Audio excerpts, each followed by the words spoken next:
All right, adventure fans, it's Jay here at Glacier National Park headquarters with the outreach manager for the Going to the Sun Road project, Amy Vanderbilt, and she's going to give us a little update on what's been happening with the road. They just got a little bit of snow last week, and I'm sure that has possibly delayed the opening of Logan Pass and the Going to the Sun Road from the east to the west side.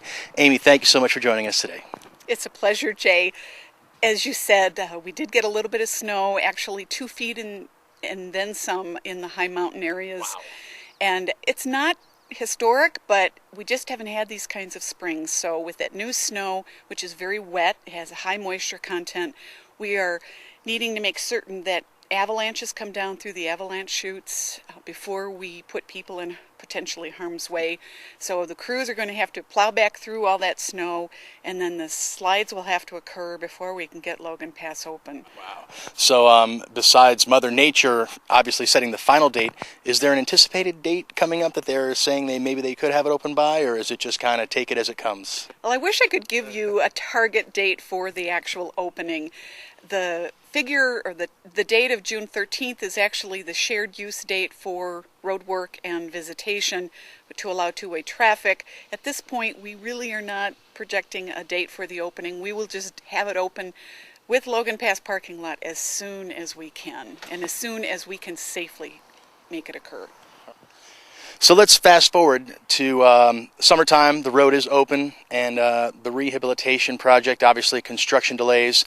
What can visitors to the park expect this summer as far as the Going to the Sun Road? Jay, once Logan Pass opens and visitors are able to drive all the way across the road, they will experience short delays, no more than 30 minutes total for a trip across the park.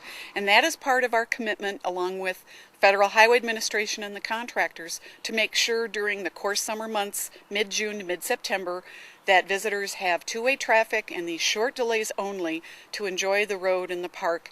There might be nighttime delays that are longer, up to 4 hours, when the contractor feels the need to do that. But once the road opens, then visitors should have just those short delays, and what a better place if you have a 5-minute stop than to be looking at Birdwoman Falls Overlook, or perhaps a mountain goat in the distance, or enjoying the colors and even just the other views. And I can tell you from experience, a 4-hour nighttime delay, you can see a lot of stars from the Going to the Sun Road out here in the park. Nighttime delays are 10 o'clock to 2 o'clock, with probably a break somewhere around 2 o'clock. And hopefully people do get the word that if they are traveling in or around the park at night, that they might want to go along Highway 2 instead of cutting through. Or if they don't mind the wait, it is a great place to do some stargazing. Absolutely. And of course, we were just over at the shuttle bus parking lot getting some shots of that and checking out the new building. Maybe you could talk a little bit about the shuttle program that you guys have instituted since the rehabilitation has begun of the Going to the Sun Road. Well, the Going to the Sun Road shuttle system was a huge success last year. Its first year in operation, we figured that there would be some fits and starts, and certainly there will be some fine-tuning.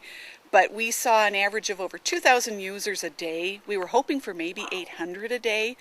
And so with that success, we kind of fine-tuned this year. We are starting a few days later. We'll be starting at July 3rd, just before the 4th of July weekend, and running through Labor Day, which is September 1st. This year, due to our funding availability, the system will only run 12 hours a day, so it will run from 7 a.m. until 7 p.m. The last shuttles will leave Logan Pass at 7 p.m., so that is a change from last year. But we do have additional vehicles, and we have fine-tuned the routes so that hopefully people who are in the alpine sections up and around Logan Pass and the Loop will have much faster turnarounds to be able to get the next shuttle down to their vehicles. And if you missed the 7 o'clock shuttle, it is a long walk, but at least it's downhill in either direction. Yeah, okay. Well, again, I'd like to thank Amy for your time. With Amy Vanderbilt, the Going to the Sun Road Project Outreach Manager here at Park Headquarters at Glacier National Park. And make sure you click around. We've got the shuttle map on our site, as well as any other information pertaining to the Going to the Sun Road, the shuttle bus's schedule. It's all available on glacieradventure.com.